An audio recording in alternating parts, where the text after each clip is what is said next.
please come to the podium. Thanks, Bill.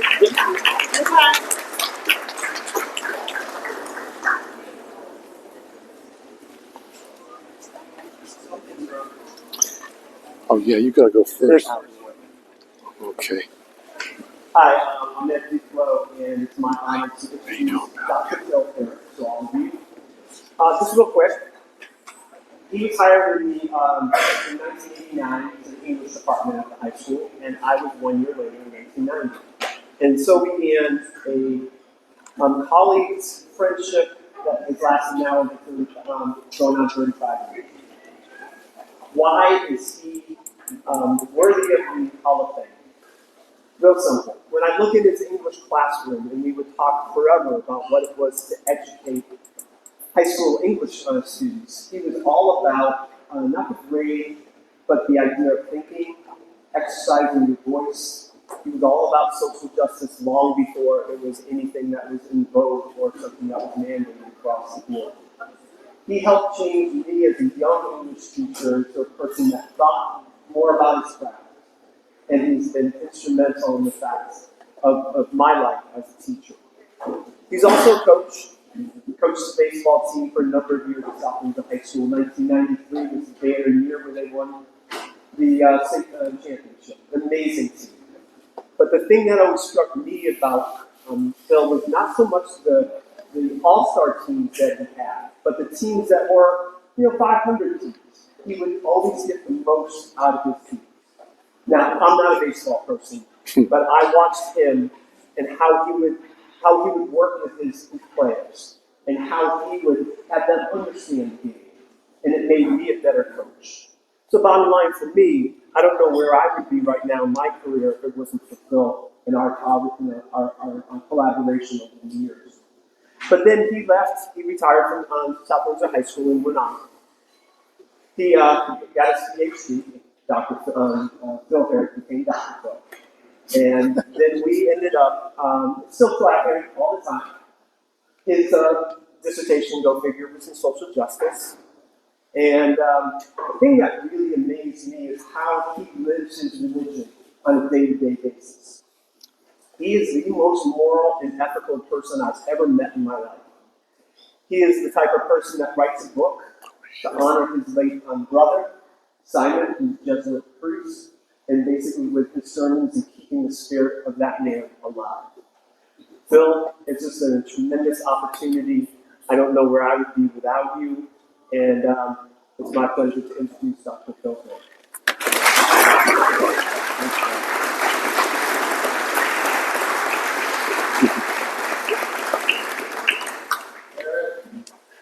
Thanks. Is this thing on? Yeah. I'm sorry about the rose. Flanders punched me in the chest and broke it, and I don't know why he did that.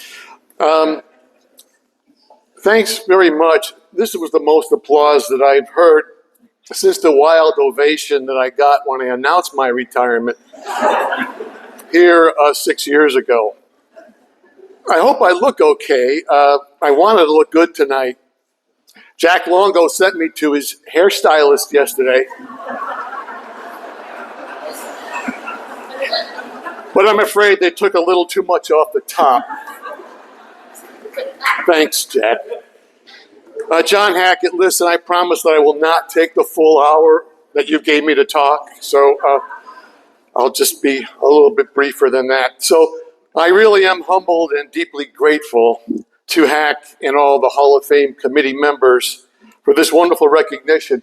My most influential college undergrad English professor used to say that learning is not so much what you can remember, but what you cannot forget. So here are a few things that I've learned from my many unforgettable experiences within our district, from my colleagues, my ball players, and the students. So first with the district and the high school, I truly enjoyed serving on the many different committees here, some of which I've listed in my bio. Administration was very supportive of my professional pursuits, for both those on Main Street and those at the high school. For instance, they and the school board approved my sabbatical request. during which time I completed my doctoral residency at UMass. Administration approved my request to conduct my dissertation study at the high school, and they approved my proposal to write and teach a peace studies course. Now, at the time, we were only one of about 100 high schools in the nation to offer such a progressive course. So, if there are any administrators that work with me, could you please wave or stand so I could recognize you? Any administrators? I know Frank was here, but Frank knew I was coming, so I think he left, which I don't blame him for. But thank you for the administration. All right. Well, there you're waving. Thank you, Frank. Teaching colleagues. I'll never forget the dedicated group of high school teachers who volunteered to participate in my dissertation research, which was creating an effective professional learning community based upon social justice principles. Because of that study's effectiveness, many of the teachers decided to continue to meet regularly after school on their own time. I vividly recall one afternoon, a teacher came to our group discussion. He said that during class, a few students with racial identities different than his began to call each other names that he found offensive. Instead of being silent, as he was prior to working with our group, he spoke to the class about being sensitive and respectful to everyone, including him. He had applied an important skill and modeled healthy dialogue around conflict. He told our group that during that class discussion, he sensed our group's presence, that we were with him during that time. It seems to me that our intentional community of teachers was growing beyond our meeting room, across social identity differences, and was building effective bridges to learning and cooperating with our society's diversity. I sure would be happy if any of the teachers I worked with during my time at South Windsor would just wave their arms or stand so that I could thank you again. Hi, Dave. Oh, thank you, folks. Thanks. Steve. Great to see you all again. Thank you. Coaching. As Ed mentioned, our 1993 state championship South Windsor Hall of Fame baseball team certainly provided many unforgettable times. After the winning run scored, honestly, and we won it all, true story, I sat alone in the dugout for a moment and wept. I remember then running onto the field and began bear hugging everybody. Some people pushed me away because they didn't know who I was, but I hugged them anyway. I mean, heck, we won the state championship. Who are you, they said. Stay away from me. But I also remember all the players of my 15 years of coaching here worked so hard in practices, focusing on the process and the preparation, the things that they could control in the game. I think that that's an important skill, an important thing in life for us to remember too, focusing on and taking in the journey and not just measuring success or happiness with the outcomes, which are really beyond our control. So I know there are a few former ball players here or former coaches from my 93 team or from any other time. Would you please wave your hand or stand so that I and we can thank you. Gary, Craig, thanks. Gary, what are you waving at, Jack? Okay, you can wave. Classroom teaching. So many unforgettable times. In my peace studies course, I assigned students to choose a topic of interest both to them to conduct both written and field research on and then share their learning creatively with the class. John, a senior on a sports team, selected the topic of acting as an ally. That's when a person who has some power and status in the system works cooperatively with others with less power and status. John remembered that he felt excitement but some trepidation when he was going from the high school to the high school from TE. So he researched healthy community building, the positive effects of mentoring and allyship. And with that administration's enthusiastic approval, John talked with TE students about healthy ways of community building. As a senior, John was modeling a high schooler's power with middle schoolers rather than the more unjust power over paradigm.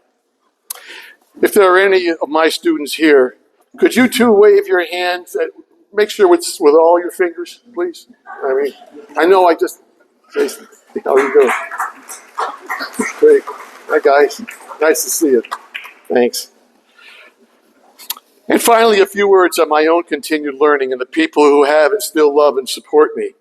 My late parents, Simon and Larice, and my late brother, Simon, remain powerful spiritual influences.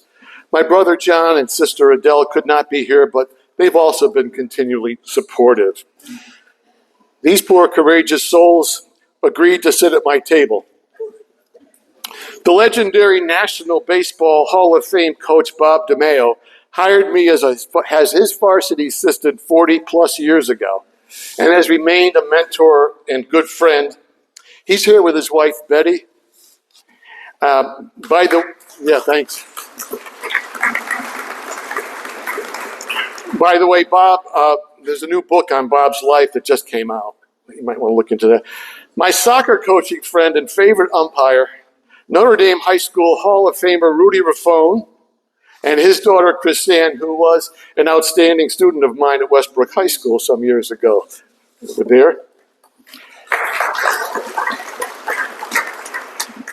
The man who stands behind me and introduced me, a great teacher and coach, whose continual collaboration made me a better coach and teacher, my dear friend Ed Duclos.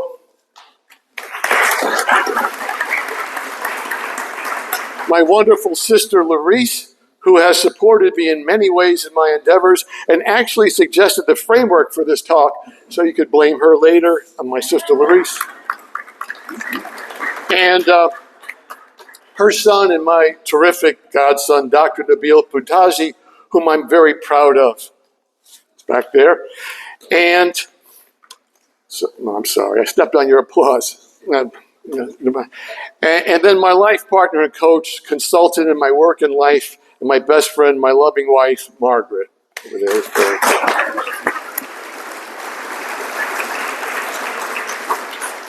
Since I left here, as Ed mentioned, I've written a book, as indicated in my biography, and I've led many small and large groups on that book's chapters.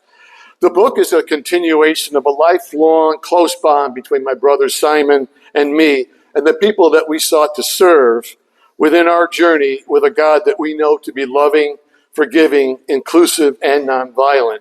And of course, I thank that God most of all now. So I've shared a couple of the countless memorable experiences about people and building community here. I hope that I've made it clear that today, whenever I write and talk about social justice issues, nonviolent conflict resolution and management, building connections across the great divides that we people have created around ideology, ignorance, and hatred, I bring you and my unforgettable times at South Windsor. You and this community provided me with learning experiences that I continually seek to build upon. Because in that way, it is not just my legacy that carries on in this Hall of Fame, it is all of yours as well. Thank you very much.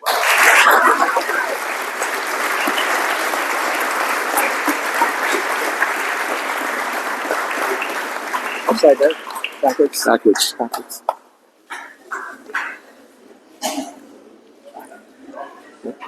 I don't know. She's in backwards. Oh, got it. Okay, thanks.